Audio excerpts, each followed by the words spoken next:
buenas tardes a todos.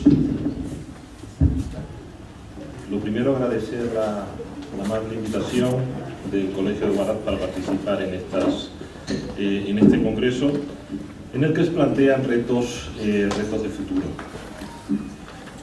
Son muchos los retos a los que se enfrenta el notariado, de los cuales mencionaré solamente algunos, que para mí son relevantes. Evidentemente no son todos. Si supiera cuáles son todos los retos que tiene el notariado de aquí a unos años, pues me dedicaría a la adivinación, pero esa cualidad de momento no la tengo, por lo que voy a hacer una reflexión, o por lo menos una reflexión personal sobre algunos aspectos que creo que debemos cuidar efectivamente. Y a la hora de defender una institución, la primera y principal tarea es averiguar precisamente cuáles son los peligros que la acechan y cuáles son los desafíos a los que vamos a tener que responder. Y una vez hecho este primer análisis, lo segundo es acertar en las medidas que se van a adoptar para su solución y consecución de los objetivos que nos planteamos. La primera, de la que ya se ha hablado aquí hoy, el primer reto es el relativo a la que yo puedo llamar colonización jurídica. Y es que la circulación de modelos jurídicos es una necesidad y una evidencia en un mundo cada vez más globalizado.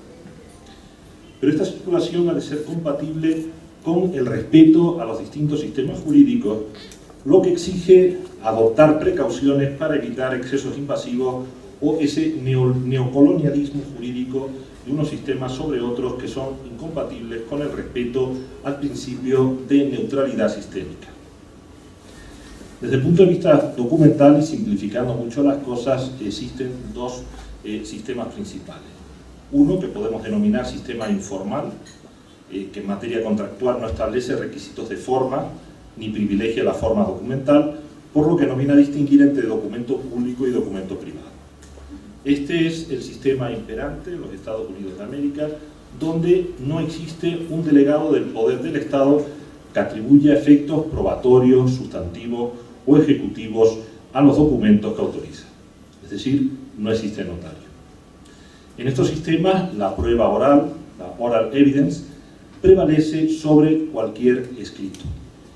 Y en materia contractual, para que un documento sea tenido en cuenta en juicio, es necesario que se cumplan dos requisitos: que sea admitido y que se considere relevante. Es decir, el documento por sí no prueba la identidad de las partes, ni el hecho del otorgamiento, y por ello, para su admisibilidad, será necesario probar, además de la identidad, contar con testigos que declaren cómo se elaboró, confeccionó, si asistieron o no a la firma y otros extremos. Y caso de admitirse el documento a prueba, es decir, que se ha considerado relevante, en la práctica suele prevalecer la prueba oral sobre la escrita. Es decir, el documento en estos sistemas aporta poco, por no decir nada, a la seguridad jurídica. El ejemplo de esta falta de seguridad y sus consecuencias lo tenemos en la crisis hipotecaria subprime, que no es tan lejana, en el año 2008, en la que documentos, donde se documentaron contratos con un enorme cúmulo de irregularidades.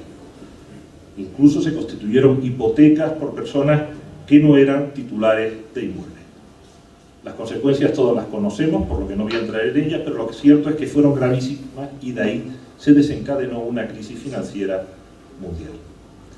El otro sistema es el sistema formal, que en materia contractual conoce el documento como medio probatorio y distingue entre documento público y documento privado.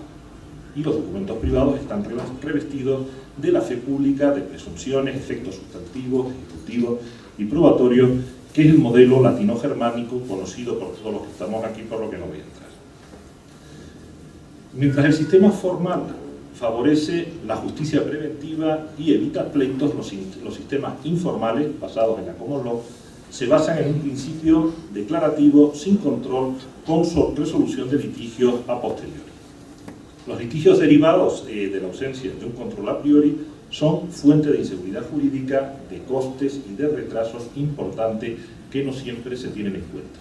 Porque claro, cuando se habla en el time business del tiempo en el que se elabora el documento y no se tienen en cuenta los factores previos al contrato, como es el estudio de título, ni se tienen en cuenta los gastos que vienen a posteriori, como es la constitución del seguro de título, pues evidentemente, si el documento no tiene ningún valor, solamente controlar el momento de redacción del documento, pues no estamos valorándolo todo de forma adecuada. Y es que el sistema, los sistemas informales basados en la Common Law se basan por tanto en estos principios, y la falta de seguridad se sustituye precisamente por otros medios como son carísimos seguros.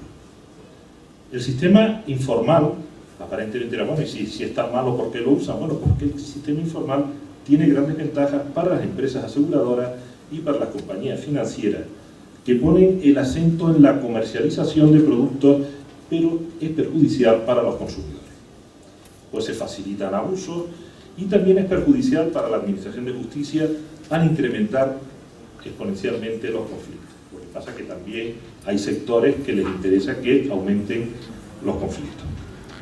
Hay lobbies importantes con intereses particulares que, por tanto, procuran la extensión de este sistema. Instituciones como el Banco Mundial, la Organización de Estados Americanos, que tiene su sede en Washington, la Comisión de las Naciones Unidas para el Derecho Internacional Mercantil, UNITRAL, que elabora leyes modelo en materia mercantil con vocación de que sean aplicadas en todo el mundo, se reúne periódicamente en Nueva York. Y estas instituciones sobrellevan una influencia enorme del mundo anglosajón, especialmente de Estados Unidos y Canadá, por lo que en bastantes ocasiones se da predominio a uno de los sistemas, el anglosajón, por delante del sistema romano-germánico.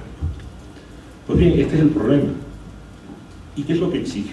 La defensa del sistema exige, por un lado, potenciar la presencia y seguimiento continuo del trabajo de las diferentes organizaciones internacionales.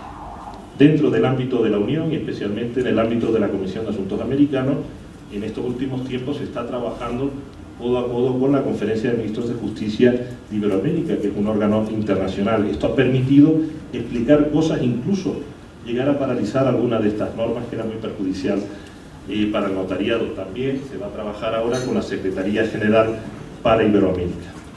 Y esta tarea, ya no solamente de estos organismos, sino de los demás organismos, los que mencionabas antes, esta tarea exige colaboración por parte de todos los países con notariado latino y el fortalecimiento y dinamización de sus propias instituciones, especialmente las que representan a los notarios.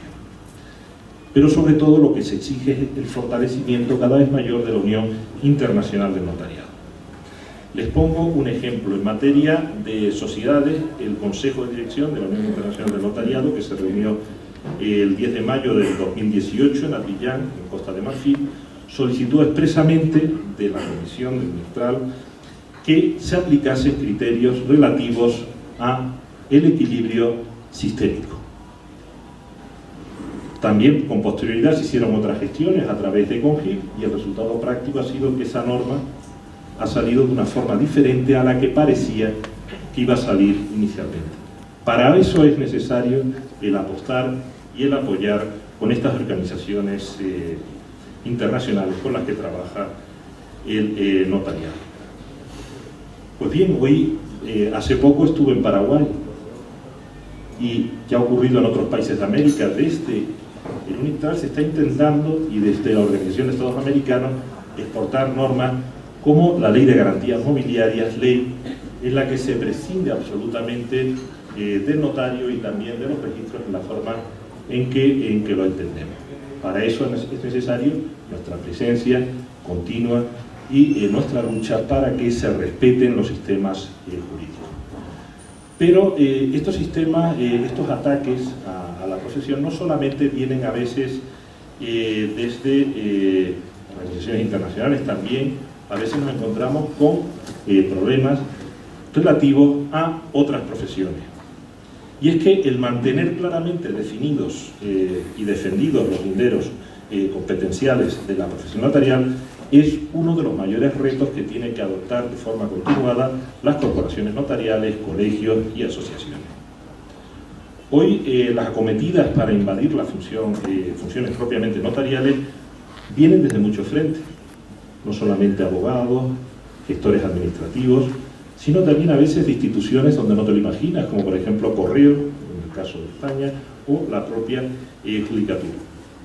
Pero sin duda el mayor ataque en los últimos años proviene del ámbito registral, de los registradores, y en este caso capitaneado por el Colegio de Registradores de la Propiedad y Mercantiles de España. En el caso de España, a diferencia de otros países, no hay un registro centralizado y jerarquizado, sino que son un cúmulo de registros independientes divididos territorialmente, en los que cada uno de los registradores lo gestiona empresarialmente, por lo tanto es quien cobra directamente del usuario en régimen de monopolio territorial, y el registrador organiza la oficina y el personal en régimen empresarial. Nadie ha discutido ni discute este sistema en España, pero sí hubo hace unos años, y se ha mantenido hasta la actualidad, un temor por parte de los registradores a perder este sistema y entrar en una fórmula similar a la que existe en el resto de los países de Europa. El detonante es la entrada de España en la Unión Económica Europea y también algunas medidas que se adoptaron en los años 80.